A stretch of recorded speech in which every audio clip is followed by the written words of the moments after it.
Voilà ici un petit joyau du patrimoine marseillais. C'est un tarot de Marseille. C'est vraiment quelque chose qu'on a découvert par hasard dans une succession. C'est l'histoire qui nous est transmise aujourd'hui.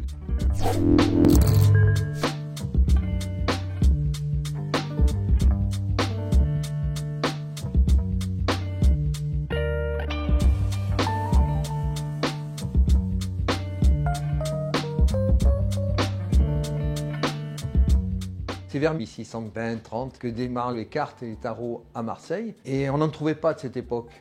Ou alors, quelques cartes par-ci par-là incomplètes. Et bien un jeu complet de cette qualité, ça n'existait pas. Et en plus, ce quartier, on n'avait rien de lui, quoi.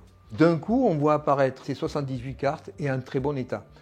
C'est un miracle, quoi. Faut le dire, ça n'arrive pas tous les jours, ça. Les tarots de Marseille, c'est quand même une grosse partie de l'histoire de Marseille. C'est très populaire et en même temps, même dans les maisons bourgeoises, on se servait du tarot. C'est pour ça d'ailleurs que ce tarot est arrivé là, c'est parce qu'il venait d'une famille très aisée et il a été conservé précieusement dans une enveloppe en parchemin.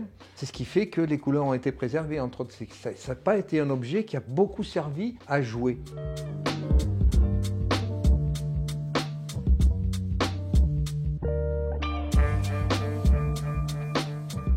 C'est une somme importante pour un tarot, voire très importante, mais qui se justifie par la qualité du jeu et sa rareté. C'est la loi de l'offre et la demande. Et puis quand il y a des compétitions entre quelques personnes acharnées, ça peut vite monter. Quand il y a des collectionneurs qui s'en mêlent, par exemple. Et c'est une enchère internationale, il ne faut pas oublier.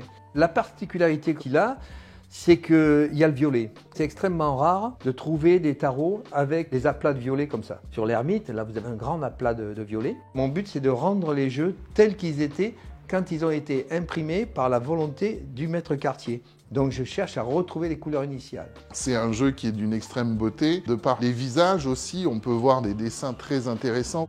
La restitution de ce jeu est magnifique.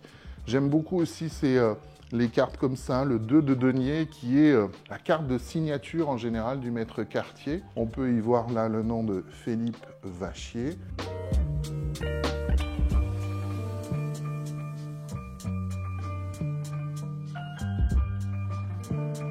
Le patrimoine marseillais regorge de maîtres quartiers qui créaient ces jeux très populaires à l'époque et qui plaisaient beaucoup et qui plaît encore aujourd'hui, même si on joue plus à la belote à Marseille aujourd'hui, mais le tarot de Marseille peut être joué aussi. Ça peut être un très bel objet de collection et aussi un outil de développement personnel ou de divination. Avant ce jeu-là, il n'y avait pas d'ancien jeu de tarot de Marseille complet fait par un Marseillais. C'était plutôt du côté de Lyon, etc. Donc c'est aussi une grande fierté de dire ce jeu est édité aujourd'hui par un Marseillais et celui-là est fait aussi par un Marseillais en 1639. C'est un héritage qui se transmet pour le restituer aux Marseillais, à la planète, à ceux qui sont fans du tarot de Marseille.